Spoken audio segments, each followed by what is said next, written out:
Welcome to Essential Drawing, Linear Perspective Options, 1, 2, and 3-point perspective, and eye level versus horizon line.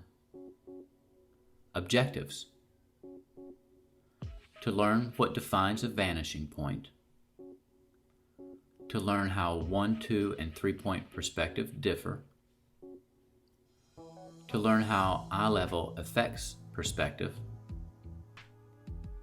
and also to separate the eye level from the horizon line. You will need a pencil, an eraser, drawing paper, and a ruler. Let's begin. We'll start with 1-point perspective. For this, we'll need a single dot. We'll call it a vanishing point. When drawing in 1-point perspective, you always start with a shape. For today's lessons, we'll use the square. After constructing a shape, you want to use your ruler and connect the vanishing point to the corners of your cube, or what will become a cube. I'm only going to connect the top corners and the bottom right corner and not connect the bottom left corner so that my cube doesn't look clear.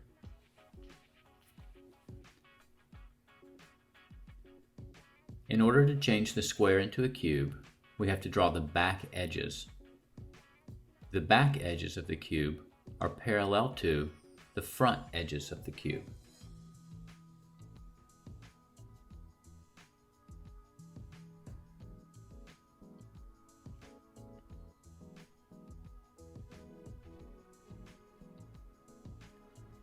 One-point perspective is used when the viewer is meant to be facing a side of any form.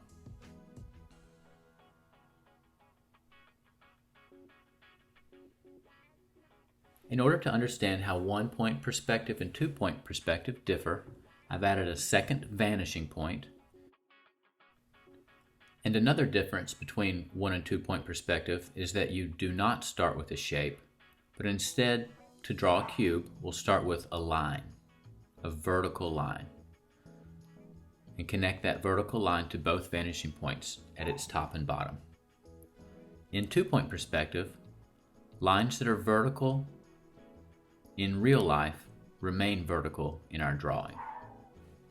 And so I'll add a vertical line to the left and the right of our original vertical line. And to finish my form, I'll connect the top of the two new lines to the vanishing points that are across from themselves. In 2-point perspective, lines either go straight up and down or they go to one of the two vanishing points. You only have 3 choices. Now here's where linear perspective gets exciting. We're going to add a third dot down low on the page. This dot could also be really high on the page, but it's meant to help determine the angle of verticals.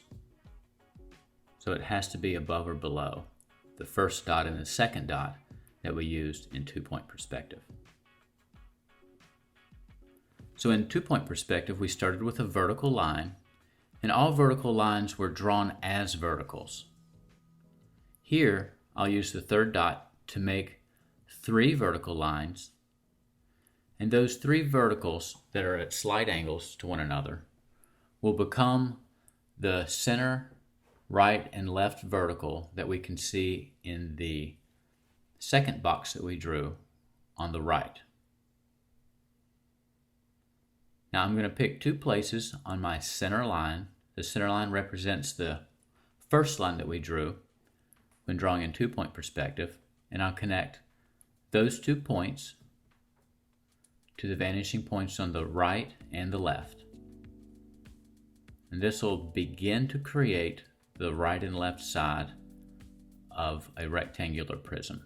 I'll go ahead and darken the parts of our drawing that are important, the parts that will become the finished rectangular prism.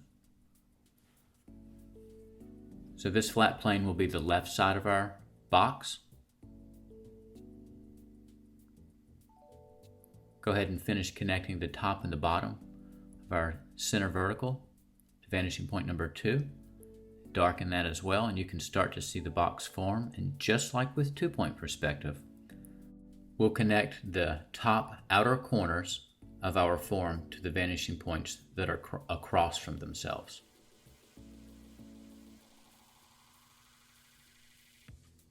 All right, so now we have 3 forms. The first in 1-point perspective, with the side facing directly towards us. The second in 2-point perspective, with a corner facing towards us. And then the third in 3-point perspective, with a corner facing towards us and the top of the box being noticeably closer to us.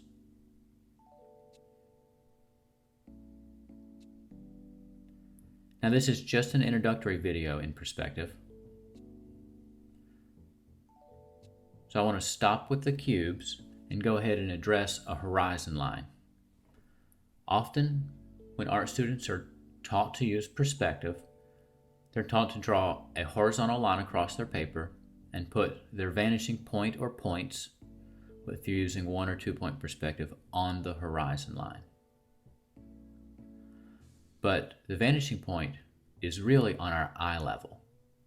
Now if our eye level is low, as if we're laying on the ground, then our vanishing point may very well be on the horizon line. But if we stand up from the ground or look out a 2nd-story window, our vanishing point goes up with our eye level. So if we use this vanishing point on the horizon line to draw, say, a road, it looks pretty okay. The road is wider, closer to us, and it seems to converge in the distance. That happens, but the road completely converges. It collapses on itself at the horizon line as the 2 sides of the road come together. Now let's say that we put a vanishing point just slightly above the horizon line. We'll call this our eye level, as though maybe we're standing in a road on the ground. And we'll draw that same road now using a vanishing point that's just above the horizon line. And now you can see that the road converges in the distance as it should, but it passes over the horizon line. Feels like there's more road.